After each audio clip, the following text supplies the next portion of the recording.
Petra, India's premium steel doors. காலத்தை தாண்டிய அழகும் உறுதியும். சென்னை மெட்ரோ 2ஆம் கட்ட திட்டத்தில் பூந்தமல்லி முதல் லைட் ஹவுஸ் வரையிலான 4ஆம் வழித்தடத்தில் கோடம்பாக்கம் முதல் லைட் ஹவுஸ் வரை சுரங்கப்பாதை அமைக்கும் பணியில் சென்னை மெட்ரோ ரயில் நிறுவனம் ஒரு புதிய மைல்கல்லை எட்டியுள்ளது. பனங்கல் பூங்காவிலிருந்து புறப்பட்ட மயில் எனப்படும் சுரங்கம் தோண்டும் இயந்திரம் சுமார் 868 மீட்டர் தூரம் பயணித்து தற்போது நந்தனம் மெட்ரோ ரயில் நிலையத்தின் அருகே வந்தடைந்துள்ளது.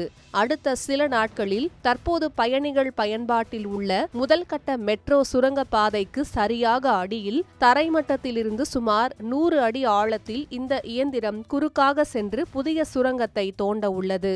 முதல் கட்ட மெட்ரோ ரயில்கள் மேலே இயங்கிக் கொண்டிருக்கும் போதே கீழே இந்த இயந்திரம் தனது பணியை மேற்கொள்ள ரயில்வே பாதுகாப்பு ஆணையர் CRS ஒப்புதல் அளித்துள்ளார். அதிர்வுகள் மற்றும் தரைப்பகுதி இறங்குவதை கண்காணிக்க சிறப்பு சென்சார்கள் பொருத்தப்பட்டு கடந்த 2 வாரங்களாக நேரலையாக கண்காணிக்கப்பட்டு வருகிறது.